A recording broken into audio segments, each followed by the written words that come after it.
Welcome to Linda's Corner. My name is Linda Bjork, and today we're going to be talking about how misfortune and failure can lead to great success. And we're also going to be talking about using essential oils as part of our healthcare. I'm decided to welcome special guest Melody Watts from Meridian, Idaho. Melody went through a journey of self-discovery and healing following a perfect storm of malady, tragedy, and bad luck to become a super successful businesswoman who loves what she does. Now her mission is helping others find financial freedom through a more sustainable quality of life. You can reach Melody at her website, melodywatts.net, where she offers a free copy of her book, Stress and Essential Oils. And I'll include a link in the description. Welcome, Melody. I'm so glad you could join with me today. Thank you so much. It's an honor to be here, Linda. I'm excited. I am so delighted to have you here. Now, before we get talking about all the things, I would really love to hear your story. You left this little tantalizing teaser about all these horrible things, Lyme disease and losing your mother and going through a divorce. And on top of all that, having to go to jail. So I'm really curious how that all came to be. Yes. So about 20 years ago, I was going to school for health science, and it wasn't very fulfilling. And about that time, I came across somebody in the mall. It was a chiropractor, and he was like recruiting me to be his friend's office manager.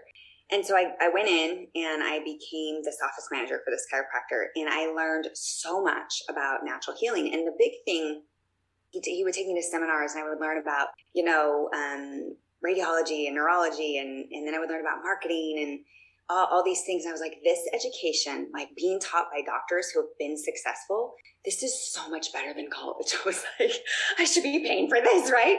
And it was like, it was being paid for. So I learned all this amazing stuff. And I remember one day I had hives, like I was like breaking out with this allergic reaction. And I told my doctor, I need to go home and take some Benadryl. And he says, do you think you have hives because you have a lack of Benadryl in your body? And like this light bulb went off. And I was like, oh my gosh, no, like something must be causing it. And it never occurred to me to look for the cause, because we were so programmed to believe you just take a drug when something's wrong, right? Like Right. That is how society has programmed us. So we figured out what was causing the hives. It was laundry detergent. It was like Tide laundry detergent, which is like really toxic, right? And so when I went off the Tide, my body didn't have hives anymore. And I was like, wow, imagine if everybody knew like that the body can heal if you give it the proper tools. So fast forward 10 years later, I started having kids, and my son had this cough and it wouldn't go away. It was, and I was really frustrated. I felt really helpless, so helpless, in fact, that I took him to the doctor. And my kids were like born at home. They'd never had a drug. Everything was natural. They were like breastfed till they were 2. And when I went to the doctor, they recommended allergy meds and steroids. And I was like, okay, but the side effects, and do you know what's causing the cough? And they didn't know. They're like, no, sometimes kids just have this. They're born with it or whatever, it develops or blah, blah, blah. And I was really unsatisfied with that answer. I was like, because I had learned the body that made the body heals the body. It has this innate intelligence if you give it the proper tools. So I was really frustrated. I was actually really upset that I didn't know what was causing this cough. And and I saw my nephew who had been on allergy meds and steroids. And I was like, I don't want that to be my son. That is like not a way to live life.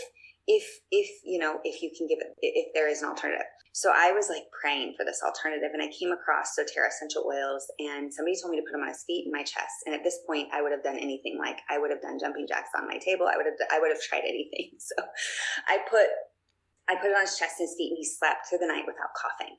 And I was like, wow.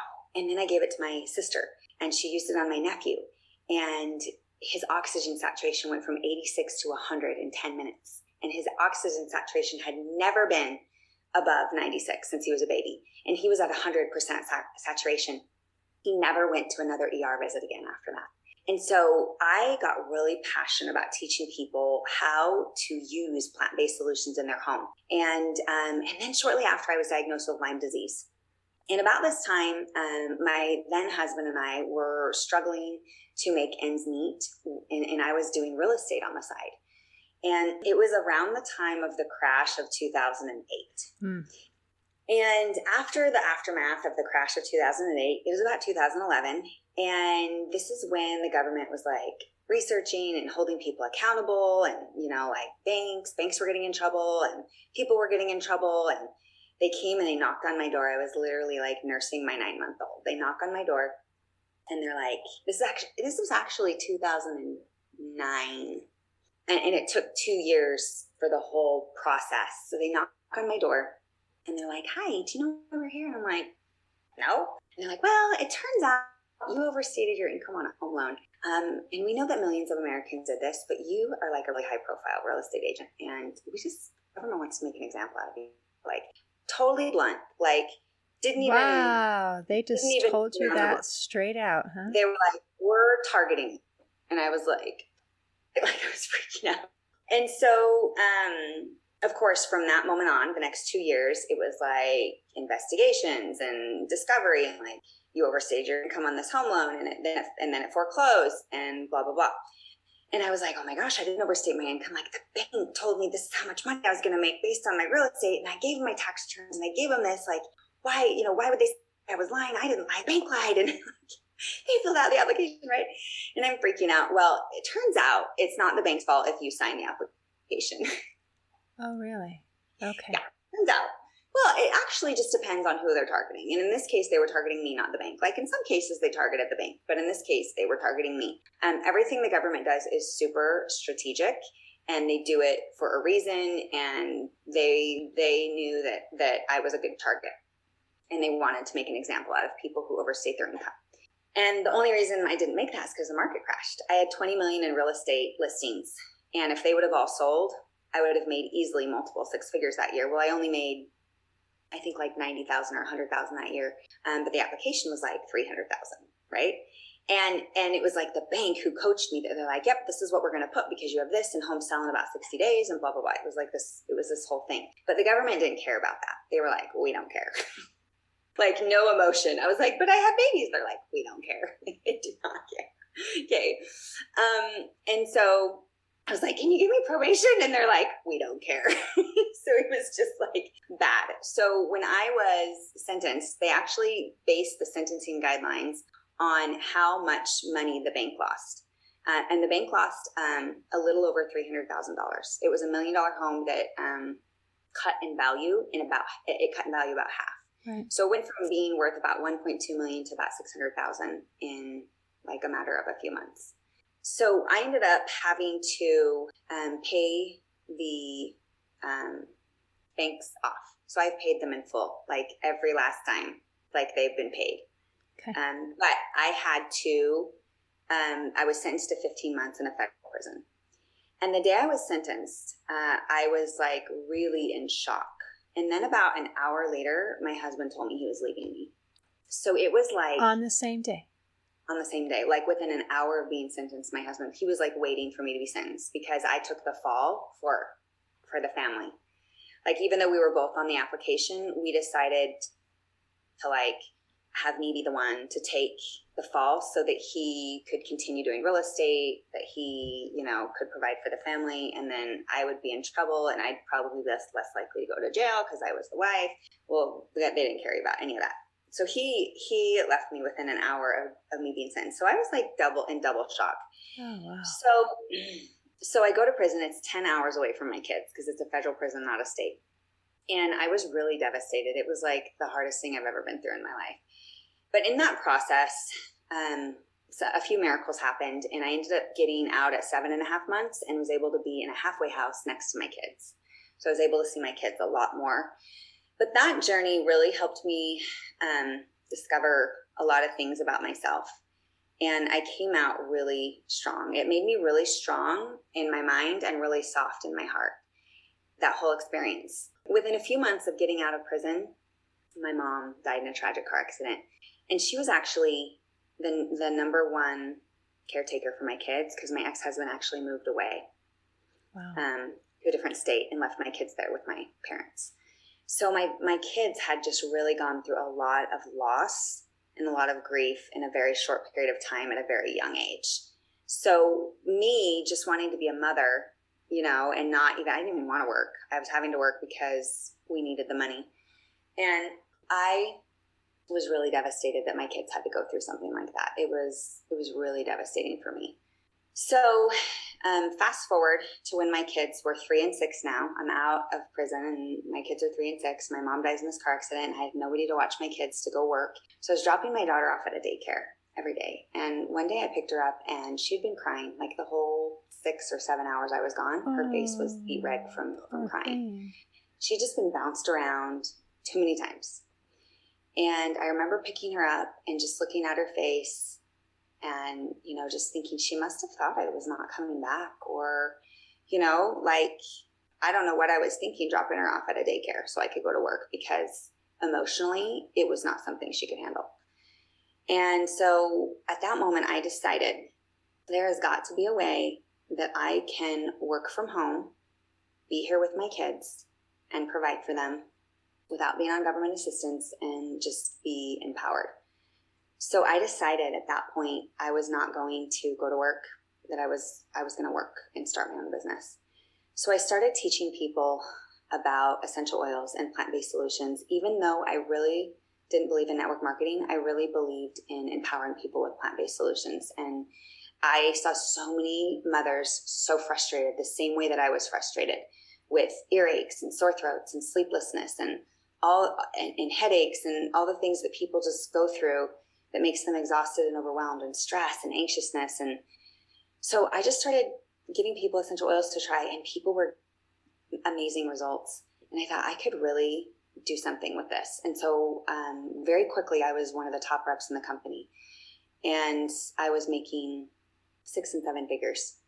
And after that, I took my kids to Disneyland and rented a minivan. And I was like, this minivan rocks. When I get home, I am buying a luxury minivan. Most people wouldn't think about the luxury and minivan in the same sentence. But for me, I was like, these doors, you push a button and they open up. So I just did those kind of things. But along the way, it was so empowering to teach mothers how to become healers in their home and to be empowered with their healthcare instead of reliant on a sick care system that gets paid based on them continuing to be sick. So I really set out to change the world and the way that families take care of their health. And in the process, I came across a few people like me that were health coaches or practitioners, and they decided that they wanted to be financially free as well. And so that leads me to today. And, shortly after I got home and started my own business and helped my children really heal, I met my now husband. And we've been married almost 8 years. And we just have the most incredible life because we have time freedom, we have financial freedom. And we were able to spend, the first 4 years of our marriage trying to help our children heal from divorce and from all of those things that come along with divorce. So one of the ways that we're giving back is we are building a beautiful retreat home right now, and it's on horse property, and we're going to do health retreats and just fun things for people and pour into people that need to heal and pour into people that really want to become self-reliant, whether it's physically, mentally, emotionally, or financially, because we've been through it. We've been through a lot, and we're able to show people how to do that. Yes, you have. You have been through the gamut of just all kinds of things with physical health issues and financial health issues and emotional health issues and with your children as well. And that's quite beautiful that you've been able to find solutions and that you're reaching out to help other people be able to find solutions. I love the idea of being able to help empower parents to be able to take better control of their life. And I liked when you mentioned earlier, we have a system where we do what we do. Whatever we do is normal. And whatever you've been raised with is normal. Whatever you've been taught with is normal. And sometimes the idea of opening up just a little bit to see maybe a different perspective or a different option is just the right thing that we need in order to be able to become more self-reliant. So those are wonderful things. So can you tell us a little bit more about how you empower parents to be able to take better control? Yeah, the first thing that we really do is mindset. Like some people, they feel like they have to ask their doctor permission, to try something or do something or to try an essential oil. And it's quite funny. I actually have a story of a gal who her child had a really bad ear infection, and she was reacting really poorly to the antibiotics, like horrible allergic reaction. Her butt was like bleeding from allergic reaction to the antibiotics. So like desperately, she's called me and she's like, I hear you're really good at like these childhood things. Can you help me? And it's really sad that mothers know how to take better care of their babies oftentimes than mainstream solutions. And so she comes over and the baby still was in pain, like the ears and stuff. And we were immediately able to get the baby out of pain just by using a few oils around this temporal bone and then oils on a cotton ball. And it just permeated. And the oils are so powerful, the chemistry is so powerful that it immediately targeted what needed to happen. And then from there, we made a little butt paste with shea butter and zinc oxide and some coconut oil and wax and essential oils like tea tree and lavender. And we put the butt paste on. We addressed the baby's emotional stress. And so we put some really diluted oils right on the baby's belly to just help her calm down. And she called me the next day and she said, after we applied those oils, I had a completely different child. She went from screaming and being clingy to falling asleep and being happy and smiling. And she said in the next morning, her butt was completely healed. And she said, when I called the doctor and told them about this bloody butt, they gave me nothing. They're like, yeah, sometimes that happens with antibiotics. They had nothing to offer the baby as far as comfort or solutions. And as mothers, to see your children suffer like that, nothing is more painful than watching your kids suffer. That's true. And it was such a simple thing. It was like so simple. I spent maybe an hour or two with her. And I didn't charge her $200 like, the doctor visit. And I actually gave her real tangible solutions. And the biggest impact for her was the emotional support. Her baby completely shifted emotionally after that. And she couldn't believe it. She was just like blown away. So these are the kind of tools that we're able to teach moms, is really simple, affordable solutions. I mean, we probably used less than $3 worth of essential oils. Like it was like a drop, behind the ear and on a cotton ball. And it just was really, really empowering to see that. So those are the kind of tools that we use. Another example of a tool that we use that actually is my story. My daughter used to get really emotional between transitions between homes. And I remember one day we were watching like home videos and she just started crying, and she was like maybe 4, and she was just crying and crying and she wouldn't stop crying because she'd watched these home videos of her mom and her dad and, and her as a baby. And I put a little drop of a very specific blend on her heart, and within 30 seconds, she had stopped crying. And I was like, oh, that's a coincidence. She was probably just done crying, right? And then the next time it happened, same thing. Heart, next transition, put it on her heart. She stopped crying. And I was like, maybe it is the oils. And then I had my own experience where there was one morning, it was pretty shortly after my mother had passed, and I just couldn't get out of bed. I was just really sad and overwhelmed, and I didn't have the energy to get out of bed. And mentally, I was just like, whoa. I was just sad. And I thought, I didn't acknowledge that it was sadness. I was like, my hormones are probably off. I was kind of raised like as a very like, you get up and you go, you do the work. You don't have time to feel sorry for yourself type of thing, right? Like I was just raised with kind of this work ethic. And so it didn't even occur to me that it was my emotions. And so I was like, I bet it's my hormones. And so I grabbed some oils. I grabbed fennel, actually, because I was like, I heard fennel's good for hormones. And I put a couple drops under my tongue. And after that, I had like this clarity all of a sudden. And I was like, and I looked up, there's this book called Emotions and Essential Oils. And I looked up fennel, the emotion. I was like, maybe it is emotional. And I looked at it, and it talked about being overwhelmed and burdened with life's responsibilities and feeling like life's too much. And all of a sudden, that overwhelmed feeling lifted, and I knew why I was sad. And I was sad because my mother had passed away, and I was sad because I didn't feel very connected to my kids because I was working so much. And so then I went and I grabbed myrrh essential oil, which is the oil of maternal connection, where there's been maternal disruptions. I had certainly had that both ways with my mother and with my kids. And I put myrrh on my heart, And I thought, oh my gosh, I just need to connect with my kids and I'm not going to be sad anymore. And I started connecting with them. And it wasn't in this way that I thought it was going to. I was like, oh, I'm going to like cuddle them and, you know, be all nurturing. And what I ended up doing was just having fun with them and playing and giggling and just having fun. And it turns out that's the connection we needed. It wasn't the coddling. It was like they just needed to have fun with their mom. And after that experience, I knew the power that these essential oils have, not just physically, but emotionally. And I was blown away. And I thought, how many moms are out there overwhelmed and sad and anxious with depressive feelings? Like, how many of them out there just need to have that shift, that really specific shift, where these oils actually have frequency in them.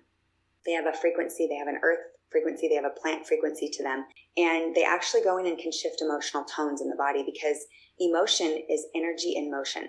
So when we have those types of emotions and we're able to put on a frequency that our cells can absorb, it actually is like a conduit, almost like acupuncture, for the emotion to release.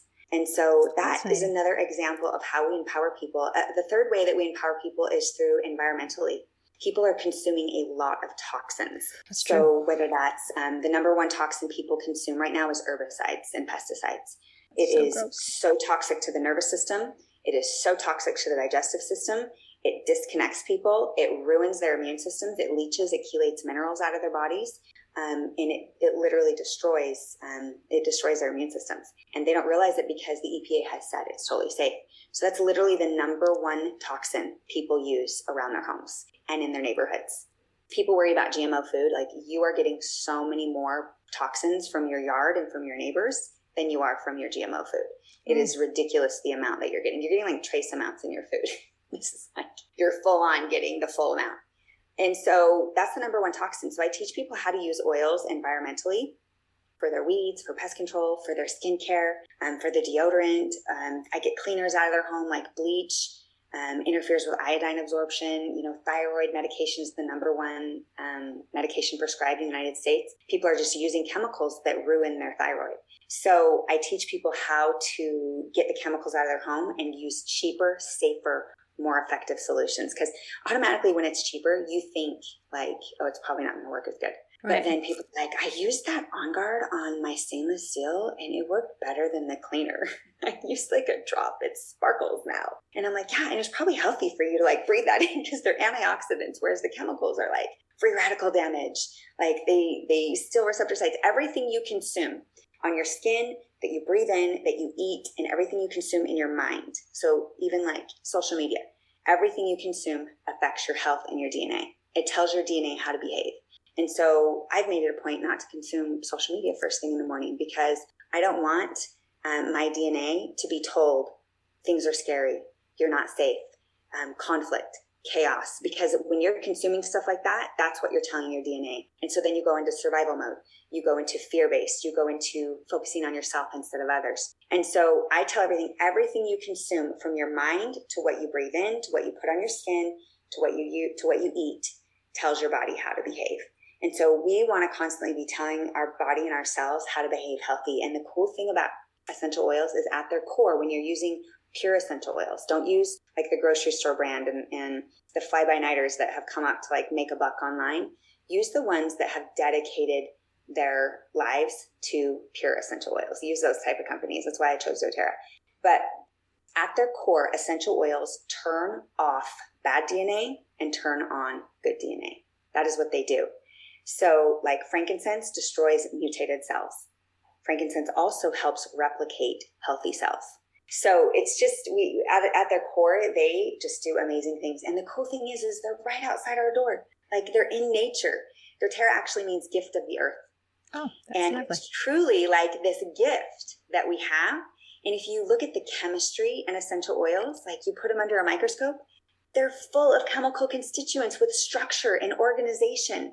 It's not just like some random whatever, like they actually make like these 6-chain molecules. And that's what makes menthol. It's like, oh my gosh, the earth already created menthol for us. Why are we using synthetic menthol, you know?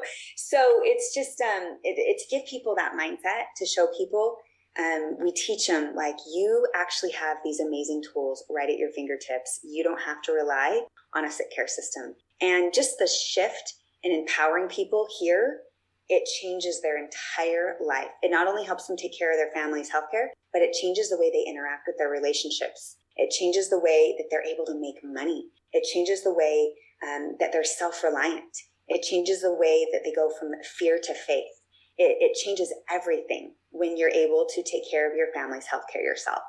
That is so beautiful. I love how you combine the physical and the emotional and all of the pieces. Sometimes we have a tendency to try to separate those, like they don't touch, in a little bento box where you keep your physical here and your mental here and your emotional here. But the truth is, it is all interconnected. And all the things you talk about helping put things into that, out of that fear-based into that faith-based, or out of our sympathetic nervous system into our parasympathetic nervous system. Our bodies are designed to heal themselves. But when we're in that fight or flight mode, then it shuts those systems off. So helping people to be able to calm down and have a mindset that we are, even when we go to doctors, they don't fix us. They help our bodies to be able to fix itself. And I think that's beautiful, that change of mindset. I love it.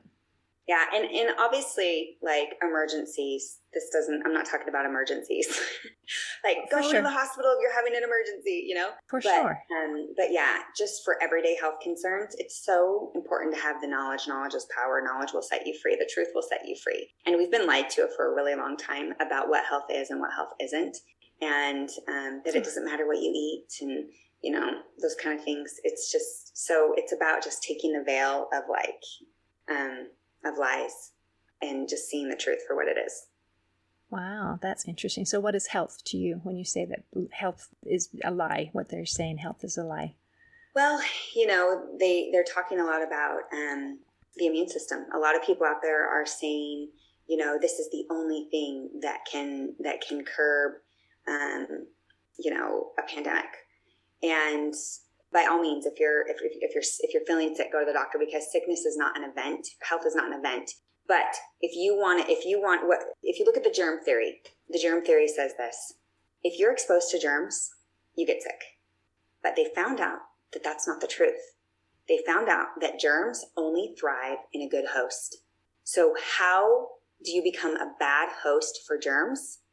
Well, you have a really strong immune system. You have adequate vitamin D levels. You take care of yourself emotionally. You manage your stress levels. You manage your inflammatory markers in your body. You do everything you can to be a bad host for bad pathogens. Because the truth is there are millions of viruses out there circulating all the time. It's part of our ecosystem. And viruses mutate when they find a good host. And so what's not being talked about right now is how to become a bad host for pathogens. And one of the ways you become a good host for pathogen is toxins, because if you have a high toxic load, your mitochondria can't deal with viruses. And so one of the biggest ways that we help people's immune systems be stronger is to remove toxins from their environment and from their body, and also mentally, because just everything is frequency. Viruses have a frequency, your cells have a frequency based on what you're consuming. So if you have a really negative, toxic attitude or disposition, you will be a really good host for pathogens. If you live in a place of fear, like, fungus will thrive. Like, if you live in a place of anger and frustration, viruses will thrive. That's just the nature of frequency. So when you really understand that everything is energy, your body will take care of things. That's why so many children, they have asymptomatic symptoms, because their bodies have less toxins, and they're dealing with less stressors, some of them. And so their bodies just take care of it. It just, the mitochondria knows how to deal with threats if you give it the right tools. So that's not being talked about at all. That information is being completely suppressed. In fact, the WHO just changed the definition of herd immunity. What is it now? Well, herd immunity used to be like natural immunity, which gives you lifelong immunity to certain pathogens. Well, they changed it to immunizations is what causes herd immunity. And the truth is that herd immunity is only as long as the immunization lasts. If you're not getting your boosters and stuff like that. But if somebody has the measles, they have lifelong immunity. That's herd immunity. That's the herd immunity is based, the original definition is based on the wild natural virus. So if somebody's worried about pathogens out there, the best thing they can do is not be in a place of fear. The best thing they can do is be empowered. Get your vitamins, manage your stress, lose weight, remove toxins, deal with unhealthy relationships, get enough sunshine, get enough exercise. That's the best way they can do it. And that's just not being talked about because that's empowering. Right. And the sick care system does not make money off of empowered, healthy people. They do not. They make money if you stay sick. And so that to me is the big lie, right? Now, like I said, if you're at a place where you haven't done any of that and your body is like sick and you get something, yeah, you're going to have to go to the hospital and you're going to need like life-saving measures. And thank goodness for that. But the idea is we want to really empower people with their health before they come in contact with a life-threatening anything, Right. And to be that healthy person where when you encounter some bacteria or virus or whatever, that your body can fight it. And it's not like you say, if you're not a good host for that, it's like, I'm going to move to an easier target. Yeah. And the other lie is that my immune system is other people's responsibility. Like other people need to be, immunized. Other people need to wear masks so that my immune system can be strong. And that's just completely innately against the reality of what is the facts, which is your immune system is your responsibility. Now, if there's a rare percentage of the population that they are susceptible due to genetics, or, they already have cancer, or, they're obese right now, and they should stay home until they can get their vessel in a healthy space, right? But to have healthy people stay home, never in the world have we had healthy people stay home for a virus that has a 99% survival rate. Right. So it's just a really to me, it's just all a big, big fear-based tactic. And people shouldn't be living in fear. That's the worst thing you can do for the immune system, literally. Right. It is actually, because that again shuts off your immune system. So we don't want that. Well, thank you for all the things that you've shared. I really appreciate your insight and your experiences. This has been amazing. Thank you. Thank you so much for having me. Oh, it's been a pleasure. In closing, I'd like to share a quote by Richard Schultz. He said, "Natural healing is about taking control of your life and being responsible for everything that goes in and out of your body, mind, and spirit." Today, I invite you to accept responsibility for your body, mind, and spirit, and to do at least one thing that helps you take control of your life. See you next time on Linda's Corner.